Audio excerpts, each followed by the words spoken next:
The menfolk, tired after a long week of heavy labor, went in groups to the sauna after having several mugs of homemade brew. There they relaxed amidst good fellowship, heard the latest jokes, and talked with friends and neighbors who had come to visit the villages. Outside, as they drank more brew while drying and cooling their roasted skin, they continued their socializing. Finally, their Saturday sauna ritual over, they were ready to leave for home, feeling happy and relaxed, revitalized by the wonderful sauna heat. For nearly 2 hours they had enjoyed the sauna, and now they sang songs and spoke friendly words to their wives who were about to enter. Before midnight, they too had enjoyed the sauna, and another week was over. John O. Virtanen, from his 1988 book, The Finnish Sauna, Peace of Mind, Body, and Soul.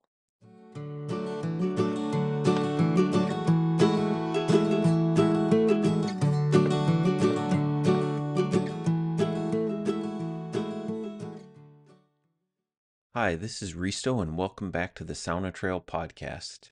Join us on our adventures as we share the story of how our family discovered the world of Finnish sauna. You might be wondering, why would anyone do a podcast dedicated to something as commonplace as sauna? It's like doing a podcast about soil or pine needles or boat anchors. Well, if you stick around, you might find out that there's more to sauna than you realized. For those following the show, you'll know that after our last episode, which told the story of meeting our dear sauna friend Jeff Pizek, we took a holiday break. Well, that break extended into a few months as life got busy with work and parenting.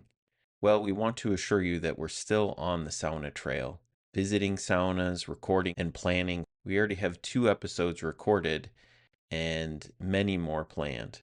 In fact, the images you see in the background of this episode are some of the saunas that are coming up. The next 2 podcasts are, first of all, the one where we get our own sauna, so that's a very important and special episode, and then adventures with our friends Luke and Martha, and they figure prominently into our sauna story.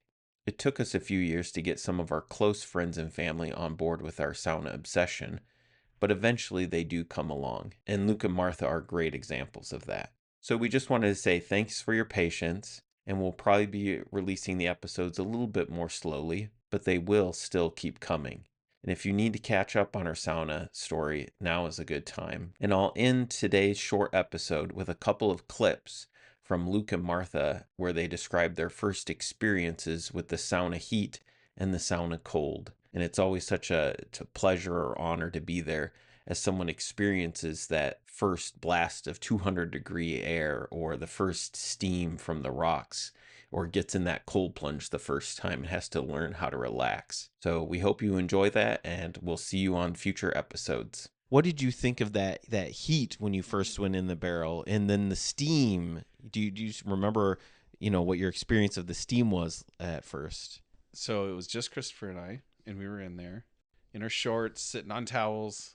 I remember it was very hot, and it hurt my face, and it would hurt to breathe. And so I was sitting on the bench like, okay, there were, homework assignments and things that I had been working on and problems that I was trying to figure out. And before even going in, as you were, you initially, we had a conversation initially of like, okay, this is kind of what to expect, what we're going to do, how we're going to do it.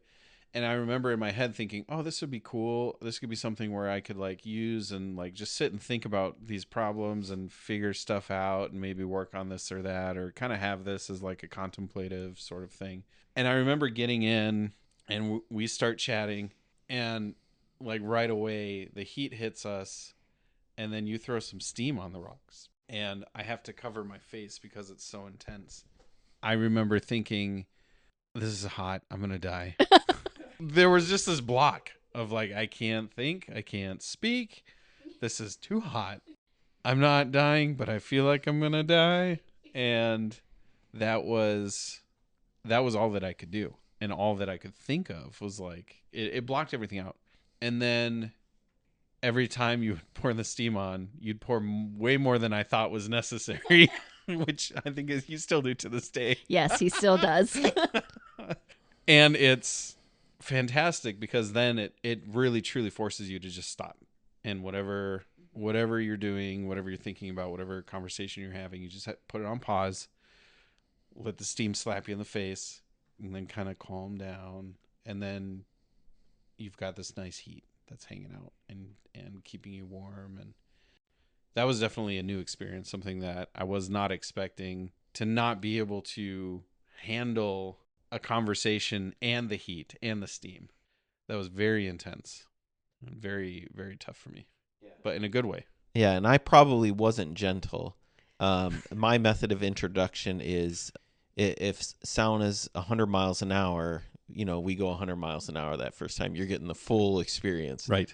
Whereas Julie, she was probably a little more gentle Julie, with you were Martha. way nicer to me.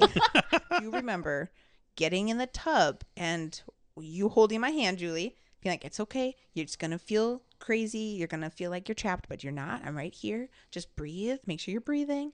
And you coaching me through the water, which, you didn't realize how panicky I was with water. But, Right. And I didn't realize that even just getting in a full tub of water would make me panicky. But that was the beginning of me not being panicky with water.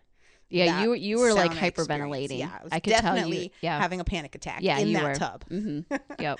But the hot and the cold and the water and realizing I could be in control of it and it wasn't going to kill me was probably the start of that kind of healing journey of not being so uncomfortable or so panicky. Sauna definitely helped with that for sure.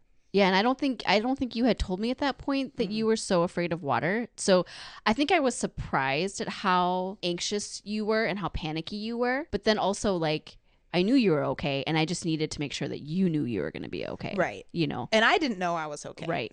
Right. So you coaching me through that was really informative and helpful, and that's how I have coached other people. Yeah. And because I deal with that panic and anxiety, I've been able to recognize it in other people. Yeah. So when I see someone's not comfortable with the heat, I'd be like, we can just get out. It's okay. Or if someone's not comfortable with the water, you can just splash your face with water. That's okay. Like, just take it at your own speed. Right. I know you'll work up to it.